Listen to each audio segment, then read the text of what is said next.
프랑스 말로 성탄절이라는 뜻입니다. 노엘. 할렐루야.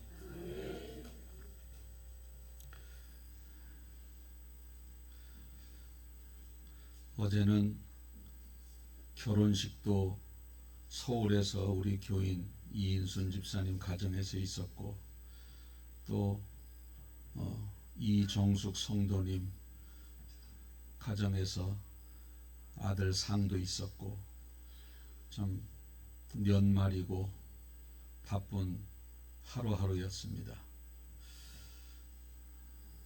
어제 장례식장에 가서 옆 사람의 어느 어르신이 하신 말씀을 들었어요. 말씀 중에 이런 말씀을 하셔요. 어느 분이 아들들 딸들이 있는데,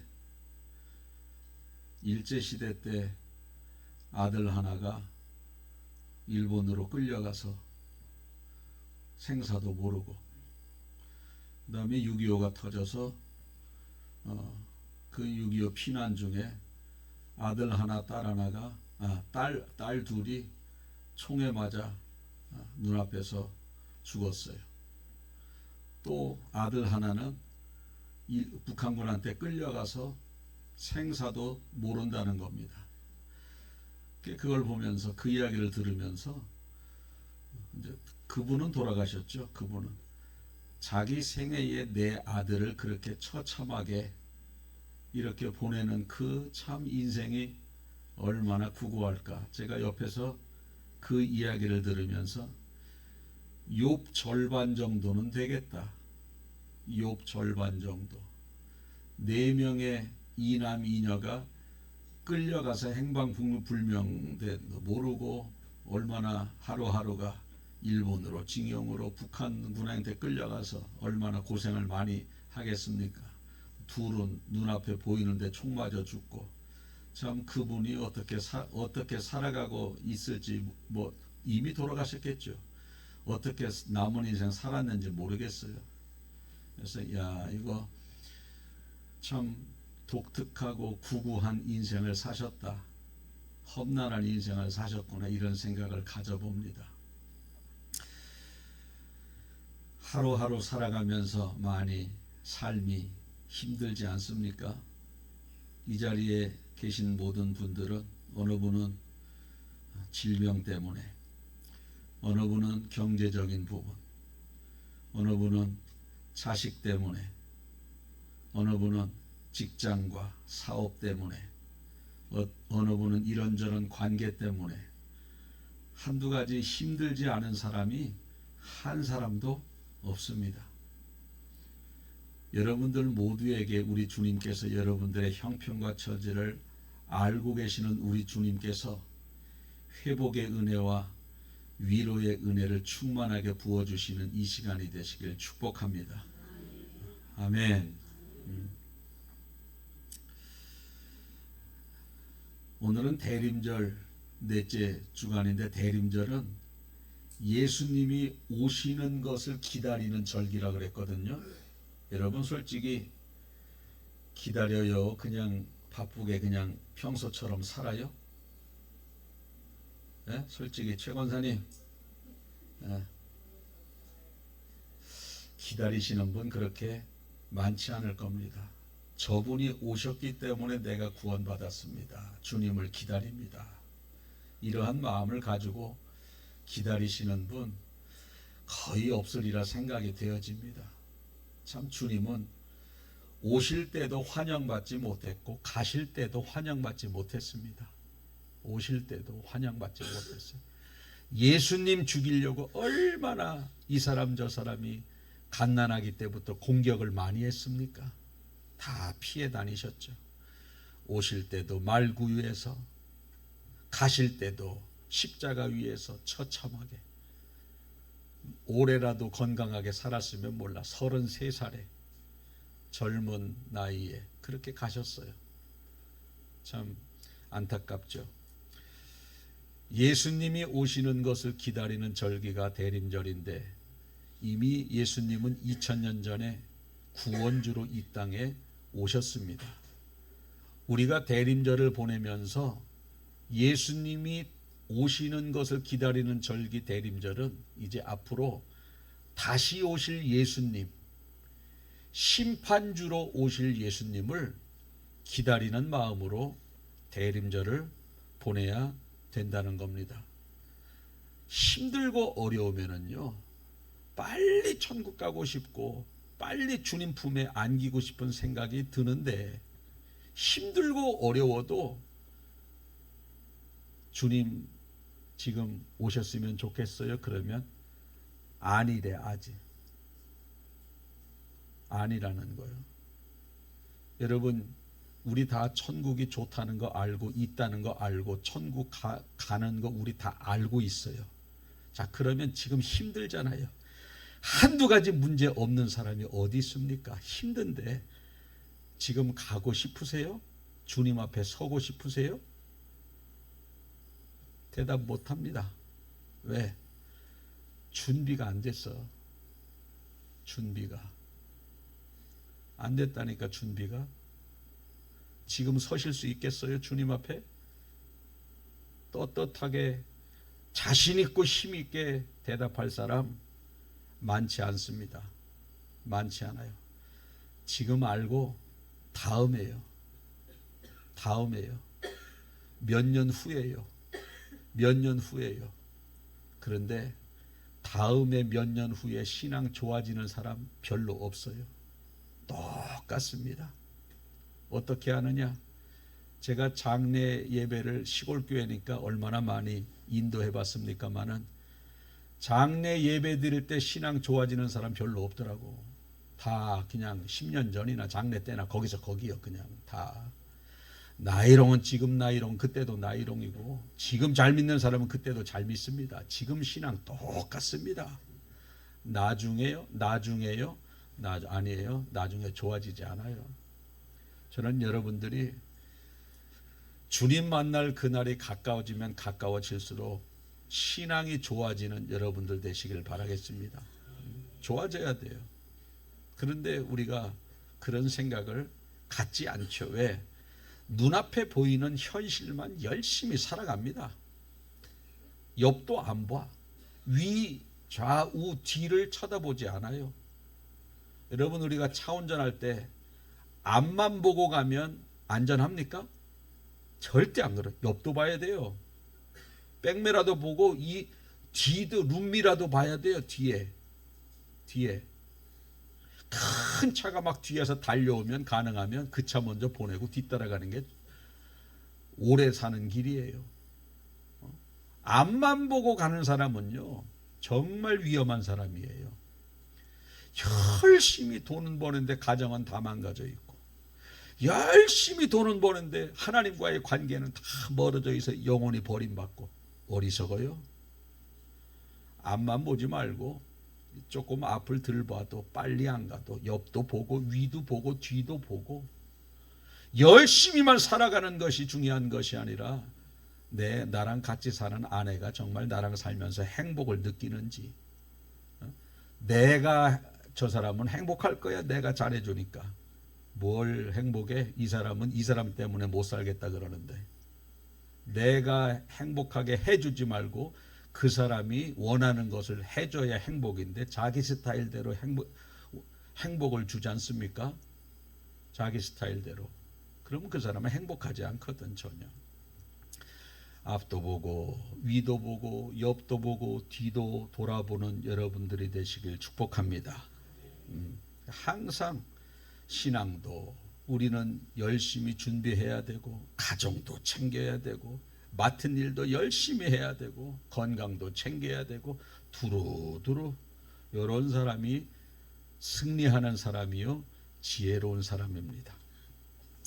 아무튼 우리는 주님 앞에 설 그러한 상황이 언제 될지 모르겠지만, 항상 우리는 언제 어느 때 주님 앞에 서도 자신 있다라고 고백을 해야 되는데, 그렇게 하질 못하거든요. 그렇게 많지 않습니다. 그런데 사도 바울은 항상 주님을 만나기를 원했어요. 빌립보 1장 23절에 보니까 중반쯤에 이런 말이 나와요. 차라리 세상을 떠나서 그리스도와 함께 있는 것이 훨씬 더 좋은 일이라 이렇게 고백을 합니다. 차라리 빨리 세상을 떠나서 그리스도와 함께 있는 것이 나는 더 좋다. 빨리 가고 싶다라는 겁니다.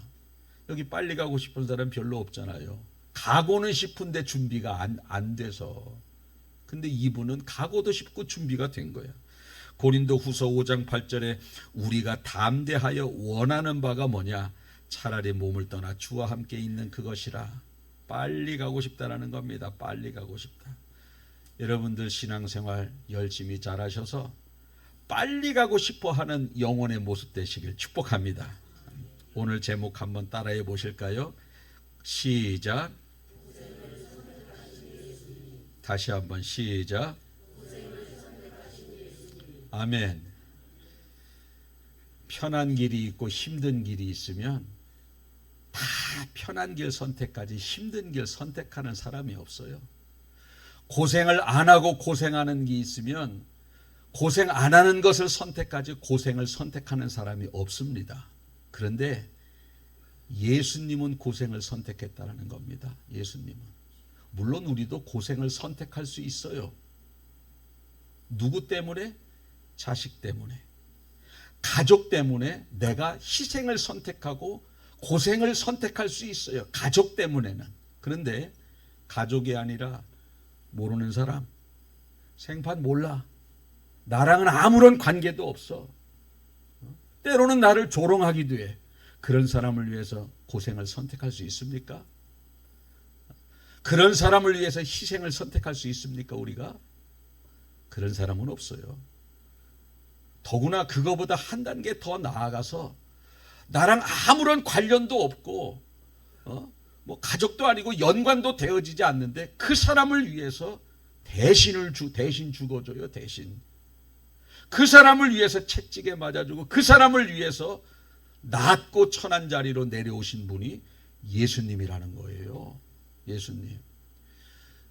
편한 길, 고생스러운 길 중에 다 편한 길 선택하는데 고생을 선택하는 사람은 가족이라면 몰라도 모르는 사람, 심지어는 나를 대적하고 모욕하고 저주하는 원수를 위해서 내가 고생을 선택해요.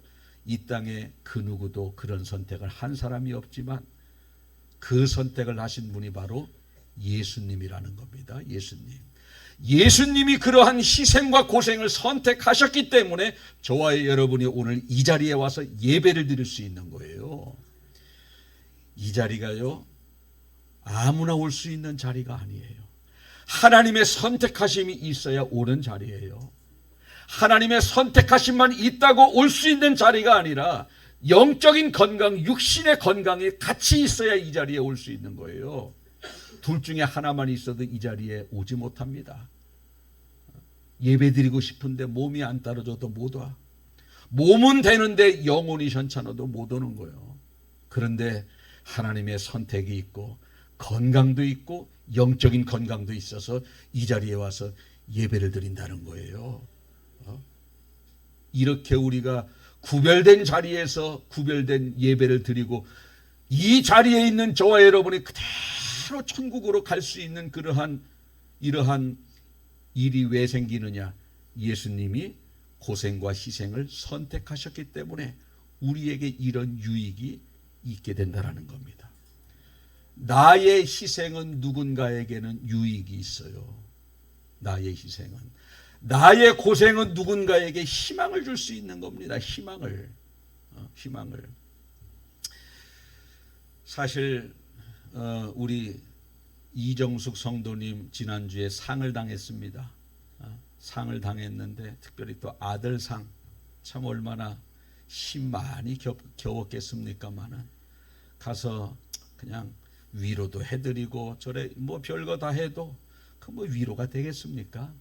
근데 그분에게 가장 큰 위로를 해줄 수 있는 것은 말씀도 말씀이지만 그냥 같이 2박 3일 동안 좀 오래 있는 게 위로겠다 생각해서 이렇게 저 화장장까지 토요일이지만 제가 토요일 날 좀 바쁜데 목회자가 같이 가서 하관 예배 드리고 같이 이렇게 그냥 뭐 얘기한 것도 없어요. 같이 있는 겁니다. 같이 옆에. 그게 위로가 될까 봐.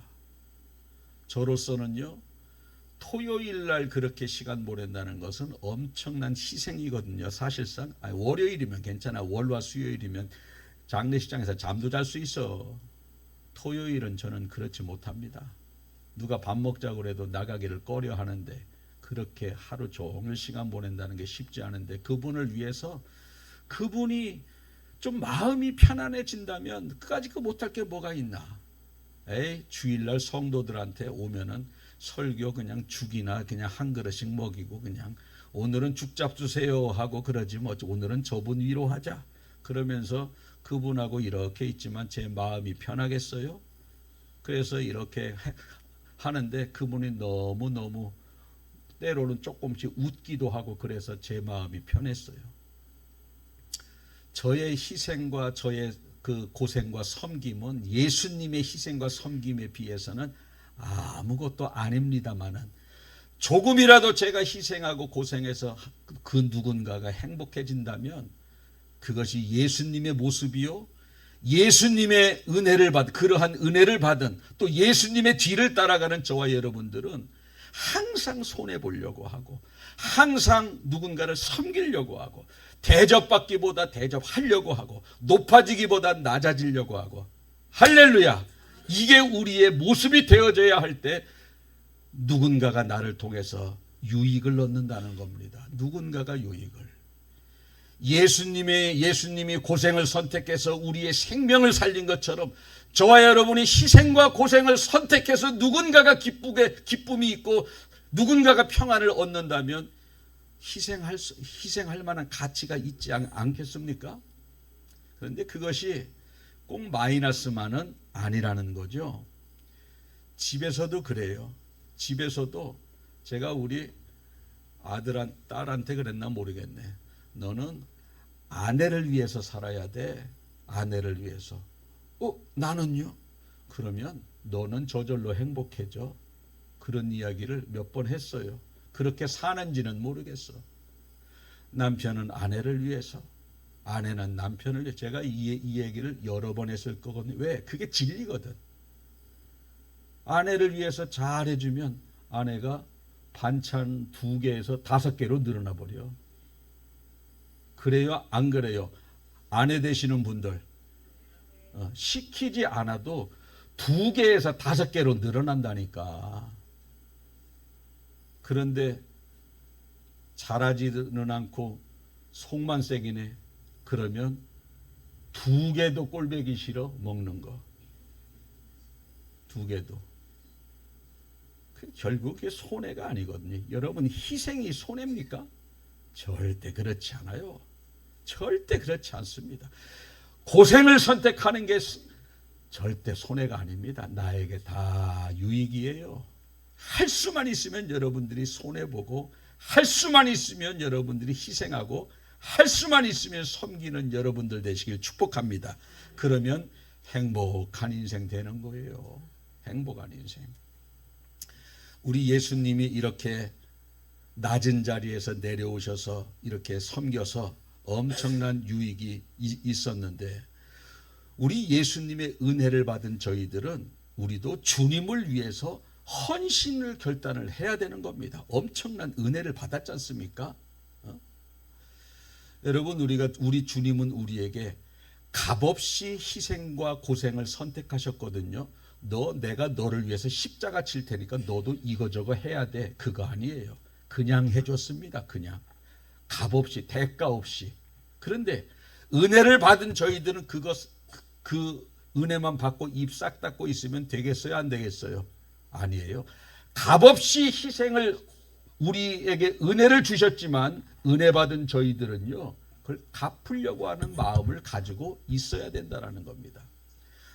예를 들어서 옆집에서 계속해서 부침개도 해오고 만두도 끓여오고 떡국도 끓여오고 계속해서 이렇게 뭐를 해왔어요. 꿀떡꿀떡 다 받아 먹었어. 근데 저 집은 내가 이렇게 해주면 나중에 갚아요. 그런 소리 안 하고 그냥 막 떡국이니 부침개니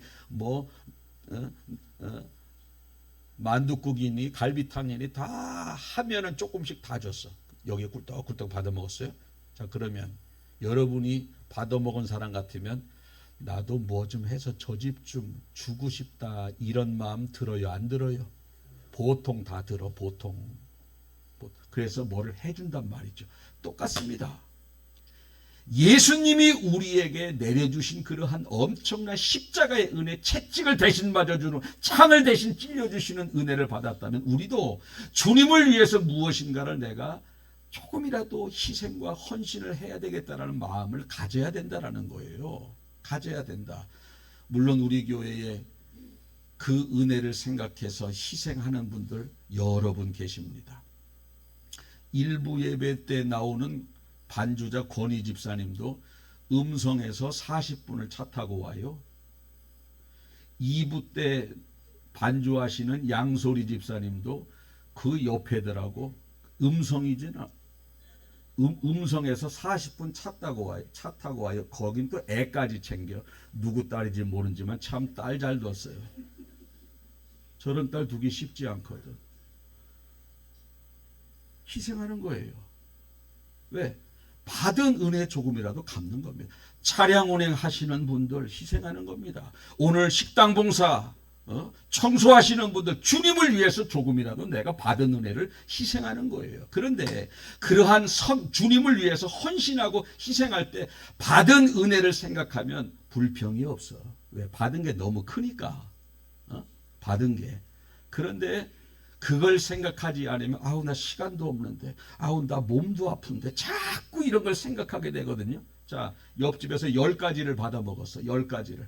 아까 뭐라 그랬어요? 부침개, 만둣국, 떡국, 갈비탕, 뭐 설렁탕, 우거지탕, 된장, 고추장, 뭐 10가지를 받아 먹었어. 한 가지를 주려고 하는데, 아 이거 비싼 건데, 이거 고추장 좀 줘. 고춧가루 이거 요즘 되게 비싼데.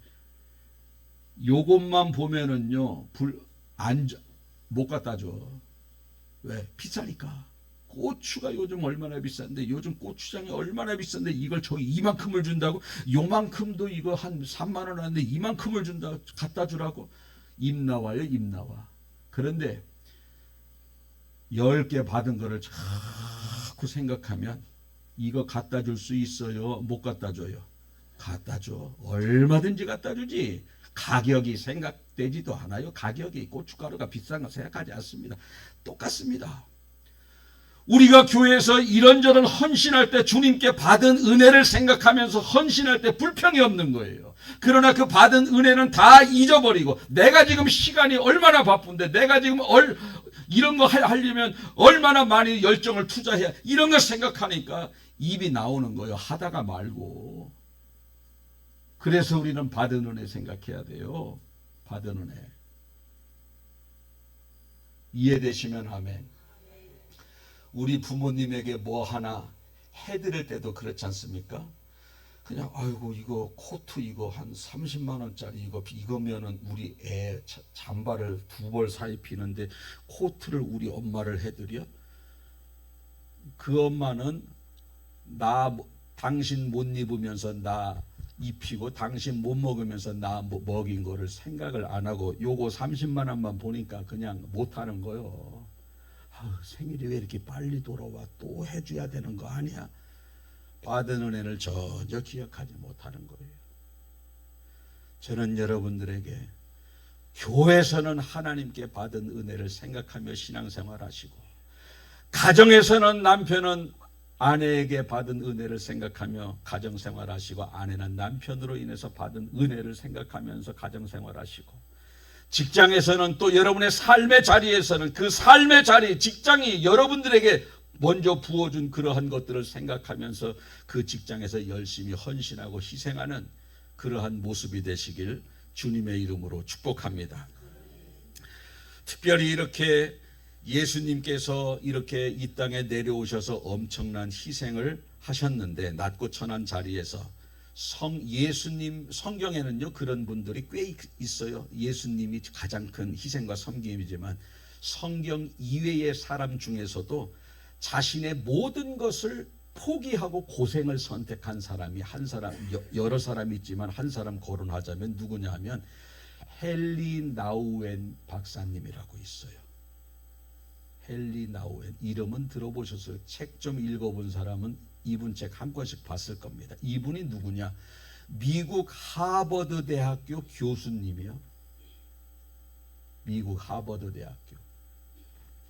거기 학생으로 들어가기도 힘들어요. 세계 최고의 대학이 미국 어디예요? 하버드 대학. 거기 학생으로 들어가도 와, 하버드 대학 입학했어?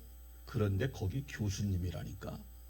그 수많은 하버드 졸업생 중에 그 중에서도 선택받아서 교수직을 하는 것 아니겠어요? 그 헨리 나우엔 교수님, 헨리 나우엔 박사님이 거기에서 교수직을 하고 있는데, 원래 교수들이 우리나라 나이로 65세 정도의 정년이거든요. 근데 그분이 정년돼서 은퇴한 것이 아니라 젊어서 사임을 합니다. 젊어서 몇 살에 사임했는지는 정확히 나오질 않아요. 그분이 그렇게 사임을 딱 하고 어디를 갔느냐 하면 정신장애인 시설의 일용직. 정신장애 시설의 일용직. 사람들이 다 정신 나갔다 그랬어요. 사람들이 다 미쳤다 그랬습니다. 그 하버드 교수 되기도 힘든데 하버드 대학교 교수 되기가 얼마나 힘이 듭니까? 힘이 들어요. 그런데 그 자리에 가기까지 얼마나 열정을 많이 들였으며 얼마나 시간 많이 들이고 얼마나 돈을 많이 들이고 얼마나 노력을 많이 했겠습니까마는 그 영광을 다 버리고 정신장애 시설, 작은 곳, 거기도 작아 크지도 않아요. 작은 정신장애 시설직 가서 거기에 정규직이 아니라 일용직. 정규직은 그래도 사무보고 그래요. 일용직은 뭐 합니까? 애들 밥 먹여주고 흘리면 닦아주고 침 닦아주고 목욕시켜주고 쓰레기 치워주고 청소해주고 이런 거. 세계가 깜짝 놀랐어요. 아니 그냥 먹고 노는 사람이 그 시설에 일용직으로 한다면 누가 뭐라 그러지도 않아. 할 수 없으면 가서 돈 버는 거죠. 그런데 그 하버드대 교수님이 그 자리를 포기하고 거길 들어갔다니까. 기자가 왔어요. 박사님, 어떻게 이런 선택을 하실 수 있겠습니까? 엄청난 선택인데 이게. 어떻게 그 엄청난 자리를 다 포기하고 이 자리를 선택할 수 있습니까? 라고 물었을 때 그 헨리 나우엔 박사님이 하시는 말씀이, 자기가 대학 강단에서 예수님을 가르치고 예수님의 희생과 섬김을 가르치는데 자기가 느껴보지 못하고 지식적으로만 가르치다 보니까 죄스럽다라는 거예요. 정확하게 전달을 못하겠다라는 겁니다. 안 되겠다. 이분의 이 위대하신 희생정신과 섬김과 고통을 선택하신 이 모습을 내가 조금이라도 느껴보기 위해서 내가 그 하늘 영광 보좌를 버리고 낮고 천한 이 땅에 오신 예수님처럼 세계 최고의 이 교육계의 자리인 그 하버드대 교수직을 버리고 가장 낮은 자리, 그 정신장애 시설에 가서 거기서 정규직도 아닌 일용직으로 들어가서 애들 코 닦아주고 목욕시켜주고 쓰레기 치워주는 것을 하는 겁니다. 누가 봐도 어리석은 선택이에요. 누가 봐도 바보 같은 선택이고 그런 선택을 하는 사람이 없습니다. 그런데 그분은 예수님이 하신 선택을 하신 겁니다. 여러분, 그 결과 어떻게 됐느냐?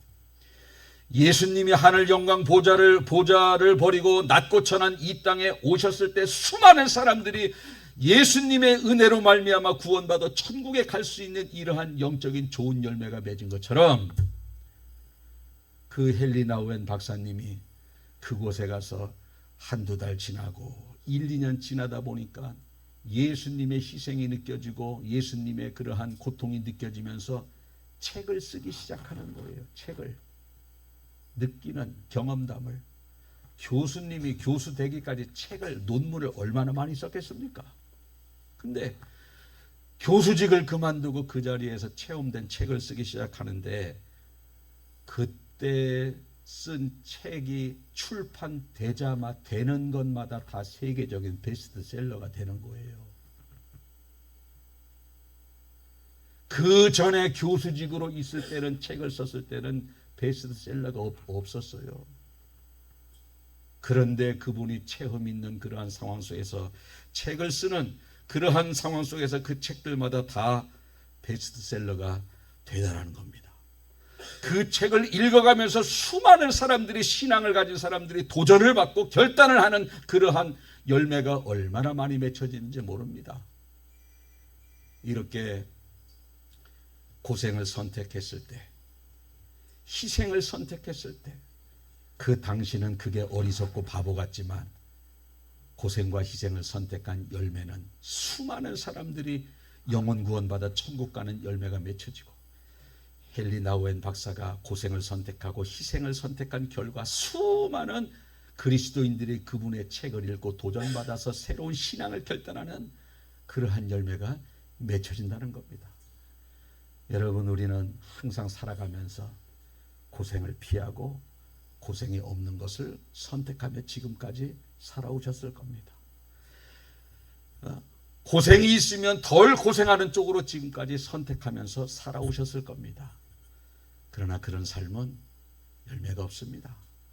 만약에 헨리 나우엔 박사님이 그냥 하버드대 교수로 계속 있다가 65세에 은퇴했다면, 헨리 나우엔 몰라요, 누군지도. 거기에 교수가 수백 명인데 어떻게 합니까? 그런데 그분이 과감하게 고생을 선택하고 희생을 선택한 결과 세계적인 사람이 이름을 다 기억할 수 있고 세계에 영향력을 끼치는 그런 사람이 되지 않았겠습니까? 우리 오늘부터 지금까지 어떻게 살아왔는지는 중요하지 않습니다.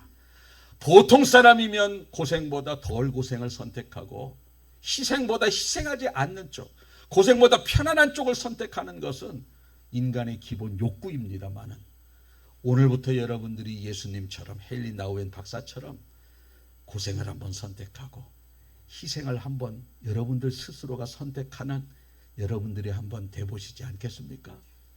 그러면 열매가 맺혀진다는 거예요.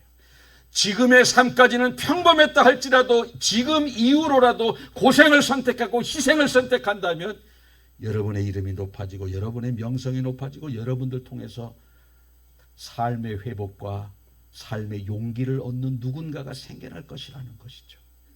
우리 이제 남은 인생 예수님처럼 그러한 엄청난 고생은 선택하지 않고 헨리 나우엔 박사처럼 그러한 엄청난 희생은 선택하지 않는다 할지라도 내가 가지고 있는 상황 속에서 내 위치에서 내가 할 수 있는 희생과 고생을 한번 선택해 보시지 않겠습니까? 분명히 열매 맺힙니다. 나를 통해서 하나님의 영광도 나타나고 나를 통해서, 그러한 나를 통해서 이 백곡교회가 든든히 세워지게 될 줄로 믿습니다. 그러한 대림절 보내는 여러분들 되시길 예수님의 이름으로 축복합니다. 아멘. 기도하겠습니다. 살아계신 하나님 아버지, 고맙고 감사합니다. 우리는 늘 항상 지금까지 인생을 살아오면서 항상 편한 것, 항상 덜 고생하는 것, 항상 다른 사람의 유익보다 나의 유익, 이런 것을 선택하면서 지금까지 살아왔습니다. 그것은 잘못은 아니었습니다. 왜냐? 모든 사람이 그렇게 선택하기 때문입니다. 그러나 우리는 오늘 말씀을 통해서 깨닫게 됩니다. 좁은 문으로 들어가라. 힘들어도 좁은 문으로 들어가라. 길이 협착해도 좁은 문으로 들어가고 찾는 이가 선택하는 사람이 적어도 좁은 문으로 들어가라. 그 길이 생명의 길이다. 많은 사람들이 선택하는 그 선택으로 가지 마라. 그 길은 길이 넓어도 들어가지 마라. 편안해도 넓은 문으로 들어가지 마라. 그 길은 멸망의 길이다. 이렇게 말씀하셨습니다. 오늘 이 말씀 듣고 우리가 고생을 선택하고 희생을 선택함으로 말미암아 예수님이 그렇게 선택하고 헨리 나우엔 박사가 그렇게 선택하고 신앙의 선진들이 그렇게 선택함으로 말미암아 많은 열매를 맺혀졌던 것처럼 오늘 이후로 우리가 그러한 희생을 선택하기를 원합니다. 무엇보다도 교회에서 내가 무엇을 희생할까? 가정에서 내가 어떻게 희생할까? 삶의 자리, 직장에서 어떻게 희생할까? 희생만 생각하며 생각할 뿐 아니라 선택하며 살아가는 믿음의 종들 되게 하여 주시옵소서. 감사드리며 예수님의 이름으로 기도하옵나이다. 아멘.